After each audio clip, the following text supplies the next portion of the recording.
प्यारी बहनों और मेरे मोहतरम भाइयों, कहते हैं कि इंसान अपना घर बड़ी मेहनत, खून पसीने की कमाई और दुआओं के सहारे बनाता है, मगर कभी कभी इसी घर की छत पर ऐसी मामूली सी चीजें रख देता है जो आहिस्ता आहिस्ता उसके रिस्क को खा जाती हैं, खुशियों को निगल लेती हैं और घर में बरकत की जगह नहूसत, झगड़े, बीमारियां और गरीबी उतार देती हैं।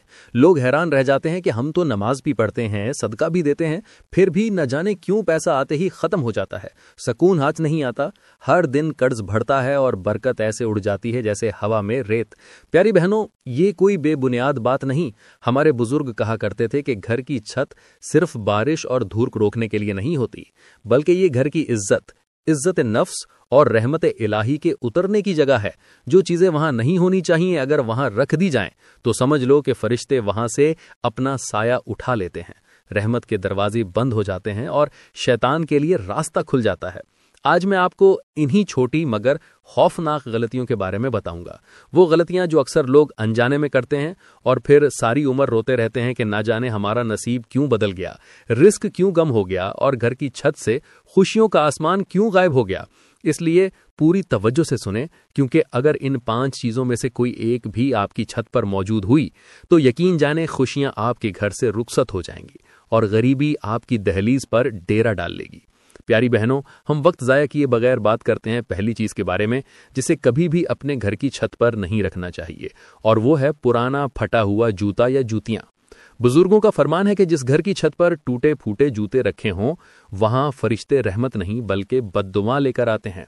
हजरत बायजीद बस्तामी से मंसूब एक कौल है कि घर की छत पर गंदगी या इहानत की चीज हो तो समझ लो कि तुमने अपनी खुशियों के दरवाजे खुद बंद कर दिए, क्योंकि छत ऐसी जगह है जहां से रहमत इलाही घर के हर कोने में उतरती है, और जब वहां फटे हुए जूते, मैले कपड़े या नजस चीजें रखी जाएं तो वो जगह नूर की नहीं बल्कि नहूसत, बेबरकती और गम का मरकज बन जाती है।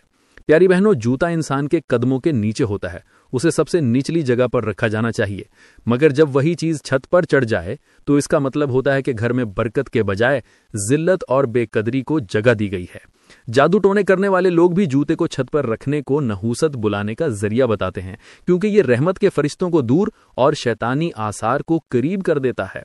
ऐसे घर में लड़ाई झगड़े बढ़ जाते हैं, माँ बाप की इज्जत बच्चे न करते, शौहर बीवी से दूर भागता है, और सबसे बड़ी बात, रिस्क आकर भी ठहरता नहीं।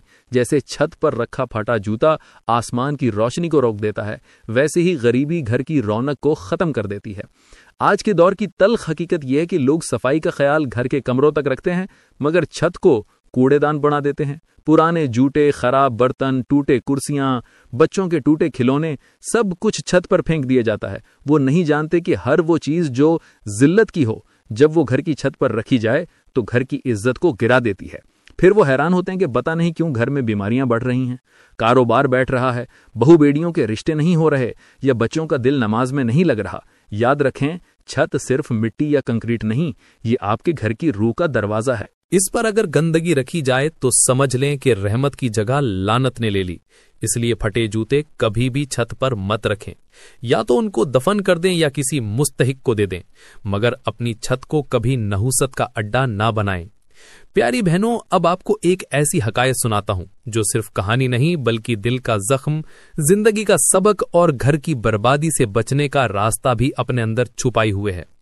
एक बार का जिक्र है कि एक पहाड़ी बस्ती में एक बुजुर्ग रहते थे। सफेद दाढ़ी, पेशानी पर सजदों का नूर, कदमों में सुकून और आंखों में वो खामोशी थी जिसे देखकर लगता था कि दुनिया की हजारों हकीकतें वो अंदर ही अंदर जानते हैं, मगर जबान पर सिर्फ अल्लाह का नाम रहता है।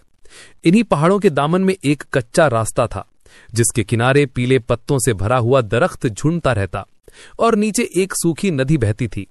इसी रास्ते से एक दिन एक औरत आ रही थी, फटे दुपट्टे में लिपटी हुई, आंखों में सुर्खी और पांव में मिट्टी, जैसे दर्द ने उसे जंगलों में भटकने पर मजबूर कर दिया हो। वो औरत कुछ ढूंढ रही थी, कुछ खो चुकी थी और कुछ कहने के लिए टूट रही थी। जब वो इस मिट्टी के रास्ते से गुजरी और उसने बुजुर्ग को एक तन्हा चट्टान पर बैठे जिक्र करते देखा तो उसके कदम खुद ब खुद रुक गए।